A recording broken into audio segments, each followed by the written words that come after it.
Hello and welcome to my channel. I'm your host, Dancing Johari, and today I'm turning this Lagoona Blue into a sea monster doll. My neighbor had a birthday and she really wanted a sea monster doll, so let's get past the prep. The prep's always the same anyway. Remove the head, remove the hair, remove the factory paint with acetone. This Lagoona Blue is in pretty good shape. She has been played with before in the past, but still good shape. She is missing something. Aren't those leg fins on the Lagoona Blues always getting lost? So let's make her a new set that won't get lost. I took my silicone putty to make a mold, took it half and half, mushed it together, and rolled it out. Then I took 2 Lagoona Blue fins from the Real Drama series and pushed them in. They're just like the original fins in shape, they're just a different color. Then I took my UV resin and put some in the mold and took my UV lamp and cured it. If you keep the layers thin, you can still manage to get it all the way through. I just took my time with this. I saw Etellan use this on a Lagoona Blue that she revamped into her own design. Yeah, it was still paying a homage to the original. I loved it. And well, I decided to give the technique she used in that video a try, so I highly suggest checking it out. After I turned it over after the first cure and cured the other side. I just wanted to make sure nothing was sticky. Nothing was, I think I was just a little nervous. Now the pegs aren't going to fit. The UV resin ran just a little bit like it tends to do, so it's not going to fit into the holes with these original peg shapes, but cool thing about this stuff is it sands off really easy. So using a nail file, I sanded it down, wiped it off, and prepped it for its new pegs, which were going to be made out of jewelry wire. And of course I cleaned up my station in between. Taking out my Dremel, I very carefully drilled into this. Now, I suggest being extremely careful if you do this. Please keep safety in mind. Maybe use a pair of pliers to hold the fin.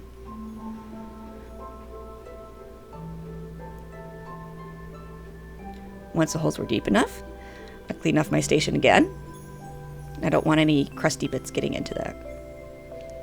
Then I took some more UV resin and jewelry wire. I put in the jewelry wire after I put in some of the UV resin, took out my lamp, and cured.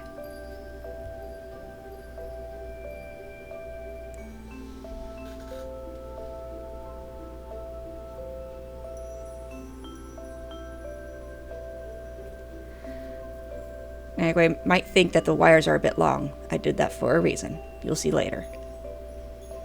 Repeat on the other side.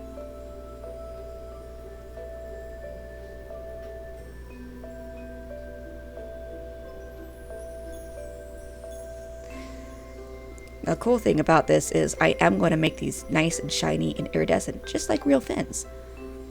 If you ever look at fish fins, they have this really cool shiny and semi-multicolored effect depending on the kind of fish you're looking at.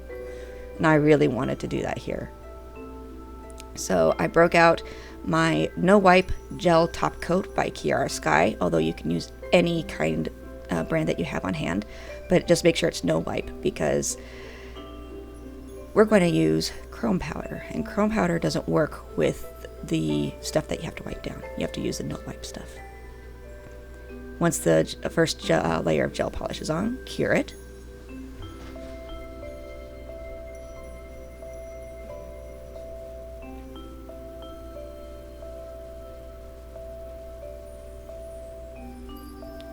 Turn over, repeat on the other side.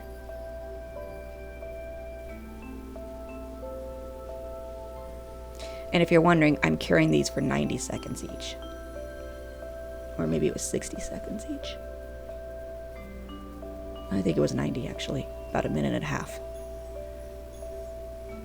Taking out my chrome powder by Born Pretty.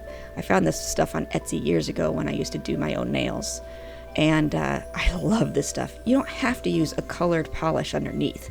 If you're just making something iridescent, but you want that see-through quality, you can leave it clear and just use the chrome powder.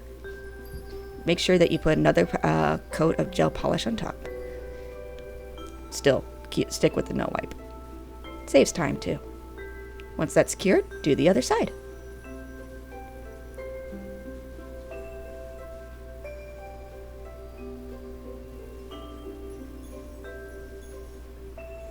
I love how it brings the details out on these fins. The cool thing about doing this on both sides is no matter what angle you look at it, they're iridescent and they're pretty. It's great stuff.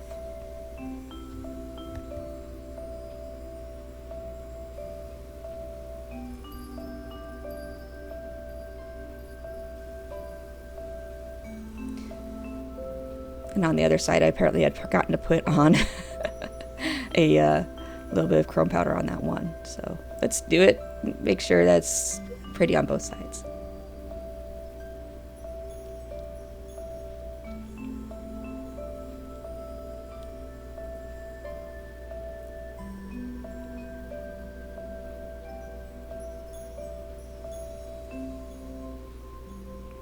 Once it's all cured, and I no longer need the extra wire length, I went ahead and trimmed those off and put them aside for another project. Then I fitted them against the doll. There is a gap which we will have to address later. But first, she needs ears. I removed her original ears, and I decided to make her a new set of ears. So, using the same methods, but this time I used the polyclay, the stuff that you bake in the oven, and I made a mold. Then taking UV resin, I went ahead and filled the mold and cured them. I did put in, instead of 2 wires though, I just put in 1. Just made it easier to put them onto the doll rather. Aren't they pretty? Now this side did come out a little too thin, so I decided to add a little bit more. Unfortunately, I made a mistake and I used regular paper to cure them on. Use parchment paper if you do that. That way it doesn't stick. But better yet, just do it right the first time in the mold. Make sure that it's as thick as you need before you remove it.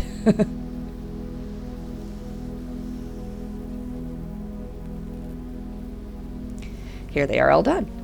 And because I made her such a big pair of ears, I decided to make her a bigger pair of leg fins too. So using the same methods, I sculpted, made a mold, put wires in after the UV was cured and the right thickness. And now, of course, you also use the chrome powder, nail polish, and now I'm trying to glue them on, but the glue's not going to be enough. There's still a gap, so let's break out the Apoxy Sculpt. I didn't have any gloves this week. I was a little broken. I wasn't able to go buy more. I had run out. I do highly recommend using gloves, though, with this. You don't want to develop an allergy to resin, because that's what this stuff is. Mix equal parts A and B, mush it together, and use snakes of epoxy to secure the fins into place. And smooth them out to your preference. In this case, I left a little bit of flesh overlap because, well, frankly, I was trying to go for undead, but at the same time, I was also wanting, I would think there would just be a little bit of extra skin there to help, just because otherwise, those fins could be ripped off by a fish. So why not, right? Besides, it was kind of a fun project. She came out so cool.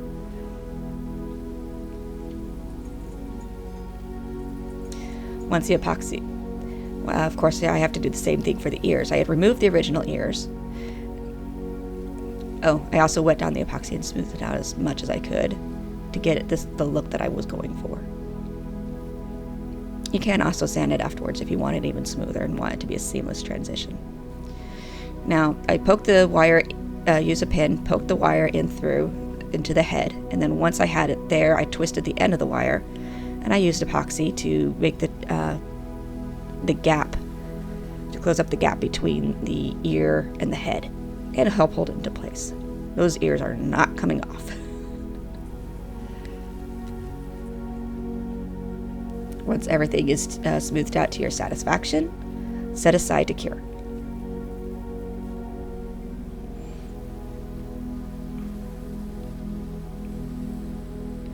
I did have a little epoxy resin left over, so I decided to give her a little bit of an enhancement on top. Why not? I'm painting anyway. I might have to match things later, so I decided to truly make her a one-of-a-kind. Taking my time, I went ahead and squished some onto the breast area just to give her a little bit more of a chest. Not a lot, just a little.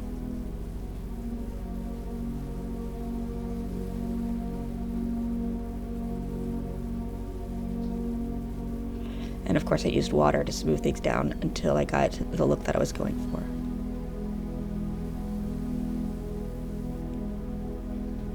Okay, now I've masked off the all of the resin, clear resin parts with painter's tape, and now I'm trying to use oil-free eyeshadow, like a pastel, to color the resin, the Apoxy Sculpt. Unfortunately, it's too dark, so I broke out my white acrylic paint and lightened that up. It took 2 coats.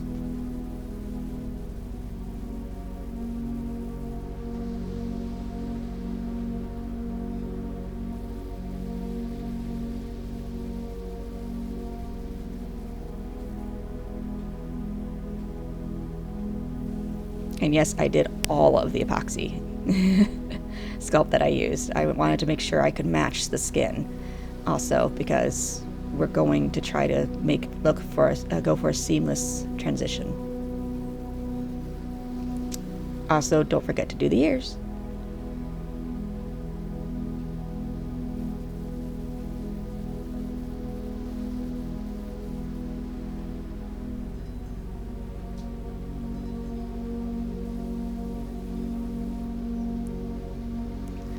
Once you have the paint is all dry, I took out my eyeshadows again, and I started coloring up matching up the colors of the skin to the new additions to the body.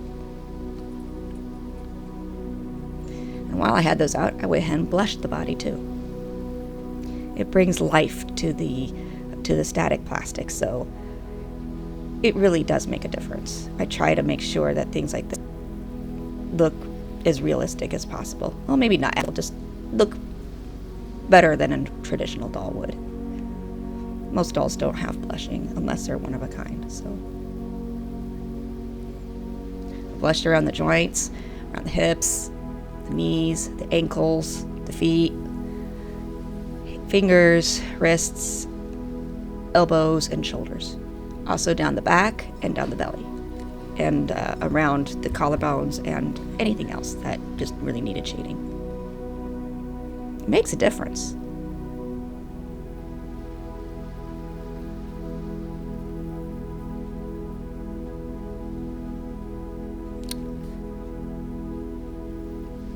I took 2 passes with this technique, and yes, I even did the head too.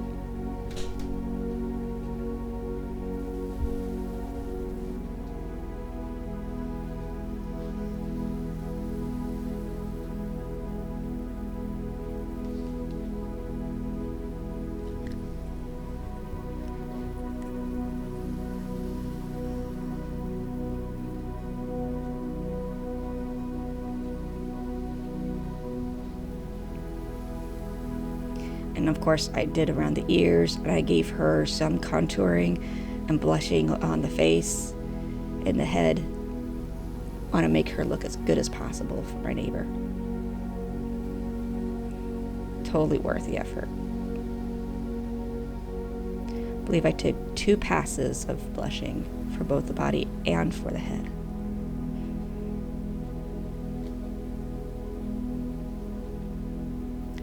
Round 2. Now we're going to add a little bit more color.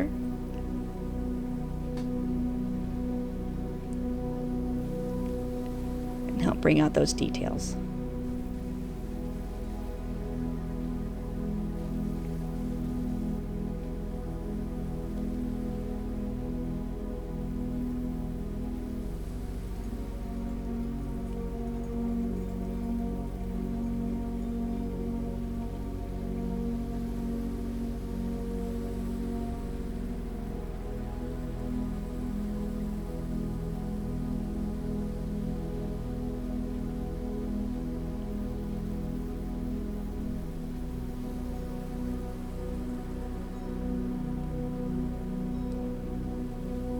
If you're wondering why I'm using so much blue, it's because my neighbor shared that her favorite color, like mine, is blue.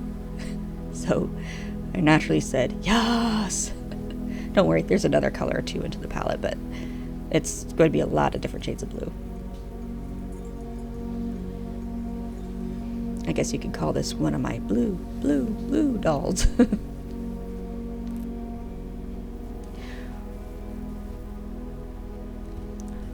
Once she's all done, oh, not done yet, gotta do the head. Round 2 for the head. Want to make sure the cheeks, the details of the head, the nose, the chin, all pop.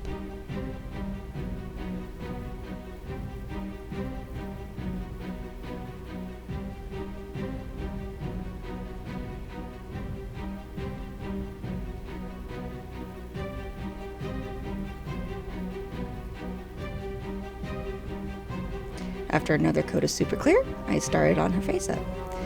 We're going to start with putting on her black lipstick. After all, we are going for a creepy monster, sea monster doll, which is what my neighbor asked for. Yes, she asked for a creepy doll.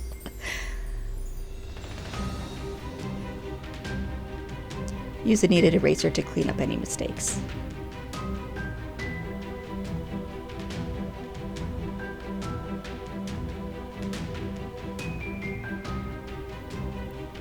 Next, I went in with eyeshadow.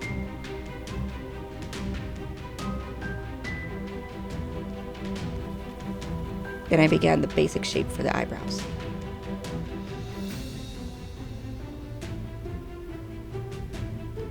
Makes it easier to clean up, especially if you make a mistake, because all you have to do is you take a kneaded eraser to clean up around the edges, which I'm doing here.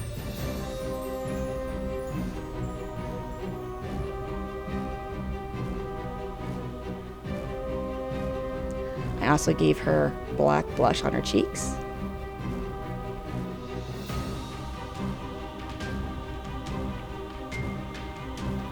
And a little bit more contouring around the face. When you can't build up pigment anymore, hit it with another coat of Mr. Super Clear. Now I'm starting on the eyes with a watercolor pencil, getting out the basic shape of where I want her eyeliner to be, as well as where I want her eye shape to be. I decided not to go with a traditional eye shape, and I didn't go with a traditional color for the eye whites. I kind of flip-flopped it. I made the white, what normally would be the white of the eye, black. And then I made the iris of the eye white.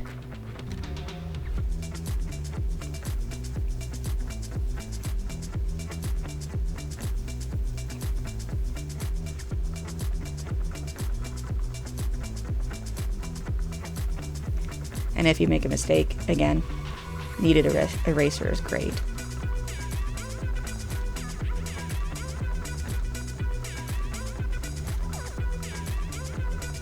Fill in the irises of the eyes with white, or your color of choice if you're doing this for yourself and you decide you want a different color. Then I went over her eyeliner again. When I couldn't build up pigment anymore, it was time for another dose of Mr. Super Clear. I also put in some fine lines into the eyebrows and darkened up the edges. Then I went in with a little bit of highlights.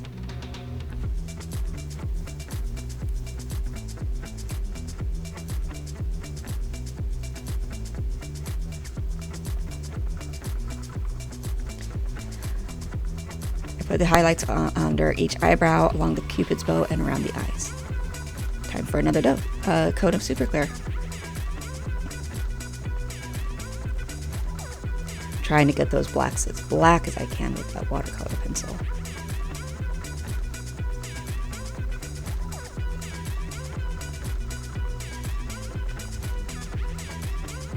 And the whites as white as I can with the watercolor pencil. A little bit more black lipstick.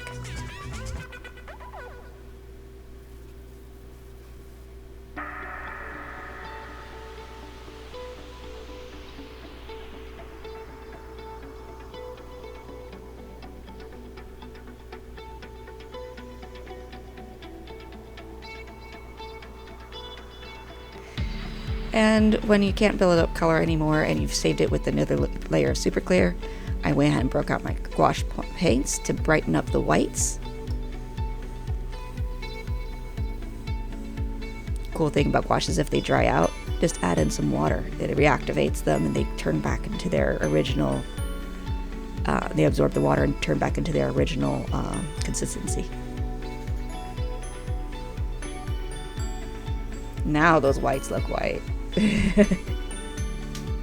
And now there's a good contrast between them and the blacks of her eyes. I did try to darken up the blacks a little bit more with the gouache, but it didn't look right. It kept beating up, so I went back to my watercolor pencils. A little more eyeliner, eyelashes for the lower lashes. I still wanted her to have 3D lashes though, so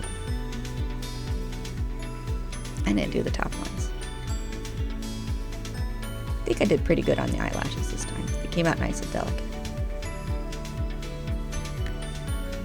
A little more lipstick. And a little bit of details on the lips. And of course a little bit more black around the eyes. Or in the eyes.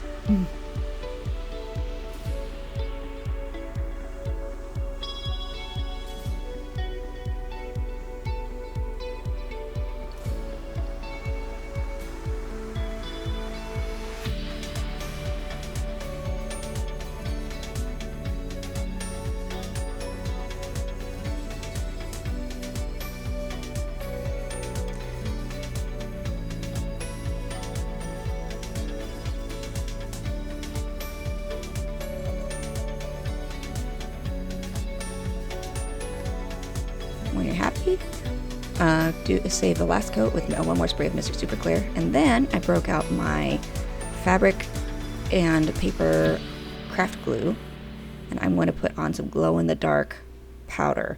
I didn't get a chance to take any pictures of these with her glowing in the dark, but it does give off a very light blue sheen in the dark. I was very happy about that effect. Just figured it would add into the creepy part.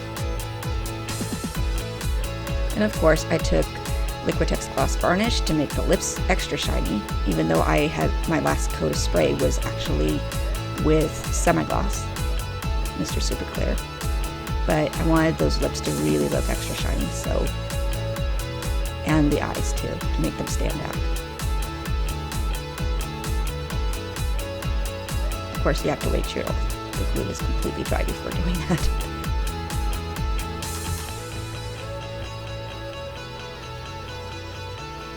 Put aside to dry. Last but not least, I'm taking out some Citadel blue acrylic paint to take care of the little bit of white that bled through the paint and the little bit of gray that it didn't quite cover up to make it more of a seamless transition. So we're giving her stripes. Fish tend to have a lot of different kinds of markings, so I felt it totally fit her. And it just happened to match a lot of the stuff I did on her face. So it kind of helped finish it all up. Repeat for the fins on the legs. While I was doing this, I also painted her toenails and her fingernails.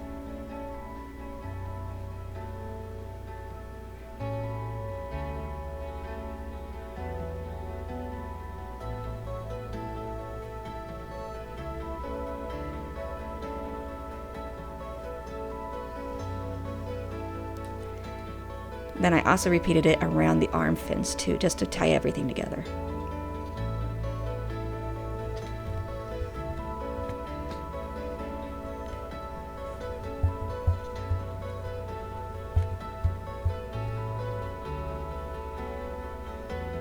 Once that's all dry, break out the latex glossy varnish and brush it on. I went ahead and brushed it on her entire body because the semi-gloss for her body, I wanted it a little bit more shiny, so here I am taking care of that. Since this is an air dry varnish, I was able to let her dry inside, which is good because it was a cooler day, so I just hung her up in my living room.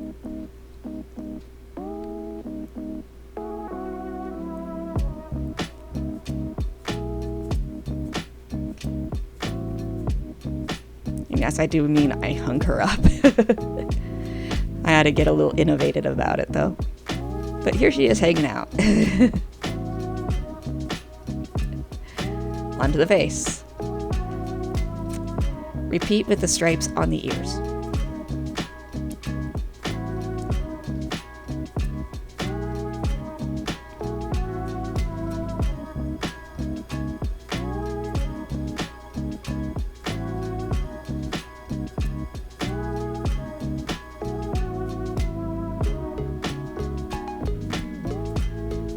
On to clothes. We're going to give her a simple outfit.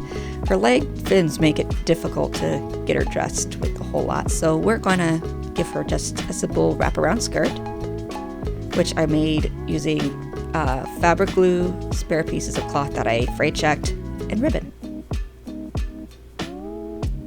I also used tiny doll-sized clothespins to clip that all together so that the fabric couldn't peel away from the ribbon. And here I am trying it on, making sure that everything is just the right distance so that when I tie it on, there's no awkward gaps. Once it's dry, go ahead and try it on again. But it keeps riding up. Like most doll clothes, sometimes with bottoms of skirts of various sorts, you need a little help. So let's add a bit of ribbon. Take a ribbon, heat seal both ends after you cut it. I used a candle here to do that. That's the fake glow off in one corner.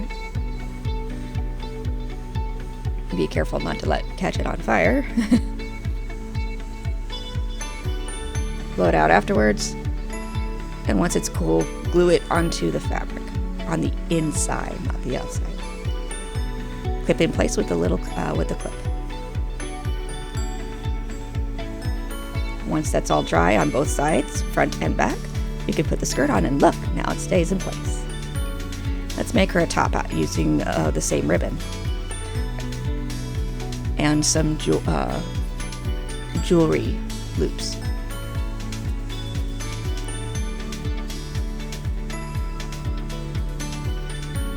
Jump rings, rather.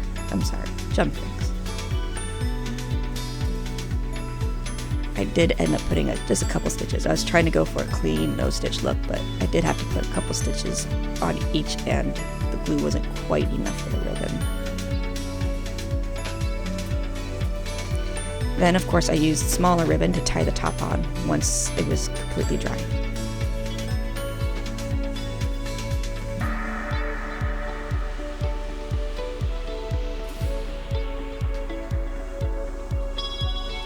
And now she needs shoes. I have these little jelly shoes, but they blend into her skin. So let's take some black acrylic paint. Something to put the shoe on. In this case, I think I used a sculpting tool. And brush on the acrylic paint. It took 2 coats. Once it was dry, I also used Liquitex varnish to seal it in.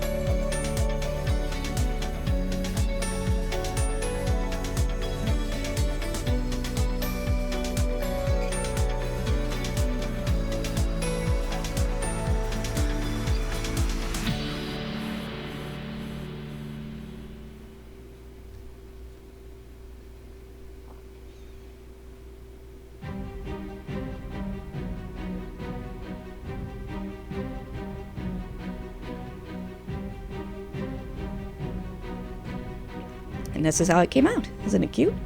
Let's move on to her hair. We're running out of time. Taking some Lionsbrand acrylic yarn, I removed the threads from inside of it and the outside of it, and then looped it around a metal hoop. That's what I use for when I make yarn hair wefts. It's just easier because I could actually hang it up in between. Or drape it over my knee. I don't have a lot of space. Taking out a pet brush, I gently brush it out. It only takes like 2, maybe 3 strokes to do this particular brand of yarn. Other yarns take a little bit longer, but this yarn is spun very loosely. Then I took my hair straightener and straightened the wefts.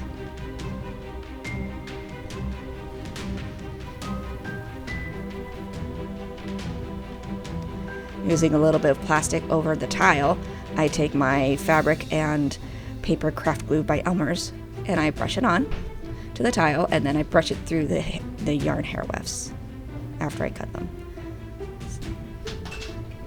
Off of the hoop, I mean.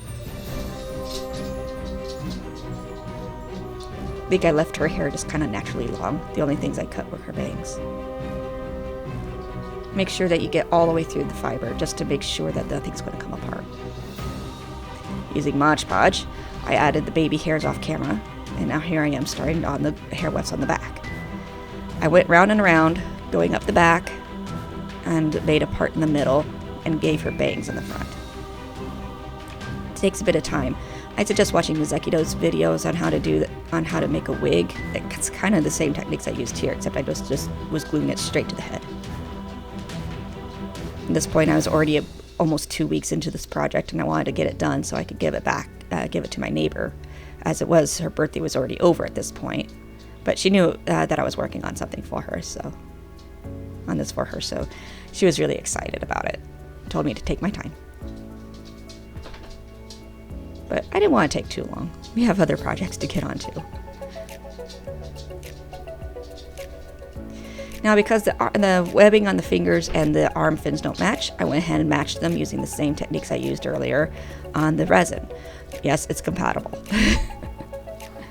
Using the same no-wipe gel nail polish, went ahead and cured that under the lamp, added the chrome powder, and added some more on top, and cured again.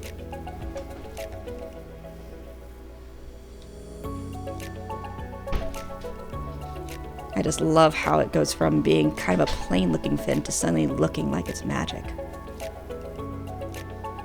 It's shiny. Sorry, I couldn't help myself there. So that's the before, and the after is just gorgeous. Once that's done, I gave her 3D lashes. I used 3 little single clumps of lashes that I got from Sally's Beauty, some jewelry glue, and starting from the outside corner of the eye, I worked my way into the middle.